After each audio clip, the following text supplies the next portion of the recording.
saya Ramana Siregar. Di sini saya akan menjelaskan tentang komunikasi lisan dan tulisan. Yang pertama, pengertian komunikasi. Kata komunikasi berasal dari kata Latin com, yaitu kata depan yang berarti dengan dan bersama dengan, dan unus yaitu kata bilangan yang berarti satu. Dari kedua kata itu terbentuk kata benda communio yang dalam bahasa Inggris menjadi communion dan memiliki arti kebersamaan, persatuan, persekutuan, gabungan, pergaulan, hubungan. Untuk melakukan komunio diperlukan usaha dan kerja.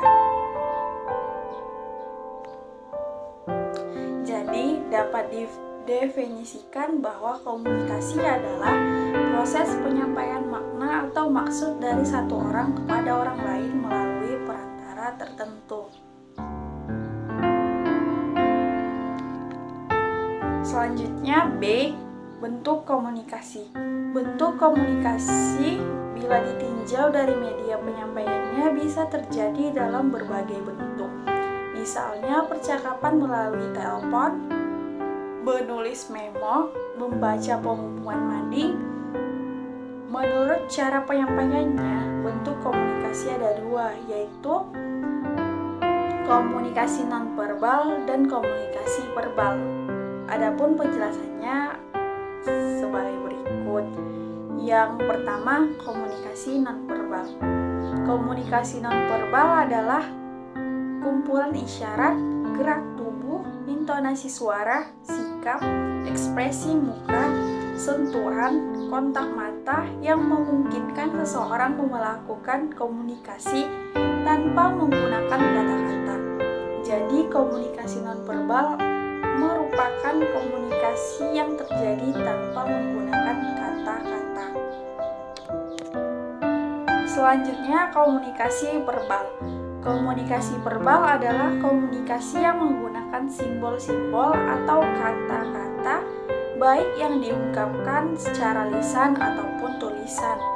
Komunikasi verbal adalah komunikasi yang dilakukan oleh manusia, karena tidak ada makhluk lain yang dapat menggunakan bermacam kata kecuali manusia. Oleh karena itu, komunikasi verbal merupakan komunikasi karakteristik manusia. Berdasarkan bentuknya, komunikasi verbal dikelompokkan menjadi beberapa bentuk. Yang pertama, komunikasi tulis dan komunikasi lisan. Jadi, komunikasi tertulis ini adalah salah satu cara berkomunikasi dengan memindahkan informasi dalam bentuk tulisan yang ditujukan kepada penerima informasi. Komunikasi tertulis dapat berupa surat, memo, laporan, pengumuman, buku petunjuk.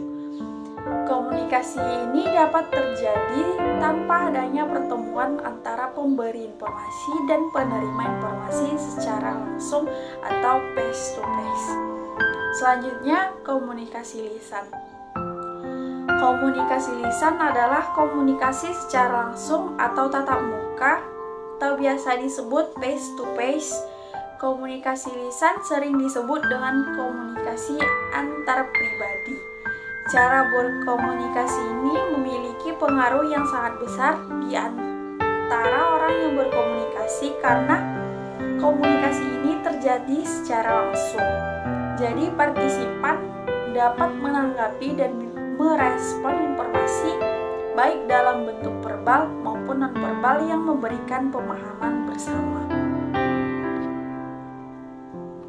Ya, selanjutnya manfaat komunikasi. Komunikasi dapat membantu seseorang untuk mengungkapkan maksud dan tujuannya kepada orang lain sehingga tercipta suatu hubungan yang baik di antara mereka secara umum. Komunikasi bermanfaat sebagai alat untuk memahami sikap dan perilaku seseorang. Sikap dan perilaku seseorang dapat dibaca melalui komunikasi.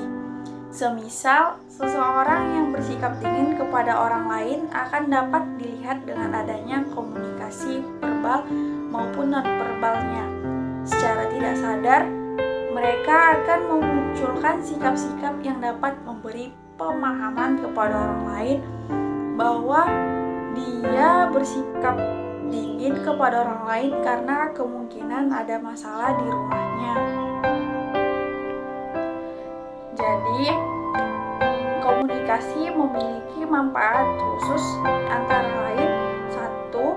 Sebagian besar keberhasilan suatu organisasi bergantung pada keefektifan berfungsinya jaringan komunikasi.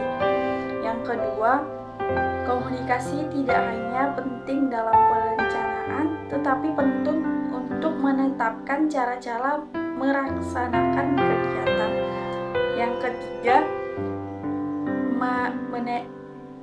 manajer yang efektif terletak pada ucapan-ucapannya yang dikomunikasikan secara tepat untuk mendorong bawahan, sejawat, dan atasan untuk melakukan tindakan yang dikehendaki. Yang keempat, cara utama mengubah orang lain bagi manajer adalah dengan komunikasi. Yang kelima, komunikasi dapat memperbaiki keefektifan manajerial.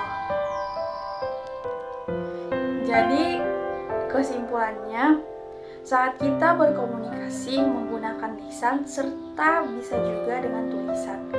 Komunikasi lisan yakni saat kita berkomunikasi berbentuk dengan mengucapkan kata-kata secara lisan dan tulisan serta langsung dengan lawan bicara kita. Sedangkan komunikasi tulisan yakni saat kita berkomunikasi menggunakan tulisan seperti kita berkomunikasi melalui pos, Telegram, WA, Facebook, dan sebagainya. Jenis-jenis komunikasi itu ada dua, yaitu verbal dan non-verbal. Syarat komunikasi yang baik: komunikator dan komunikan jika ingin berkomunikasi harus menggunakan kode sinyal yang sama yang dapat dipahami oleh kedua peralatan telekomunikasi tersebut.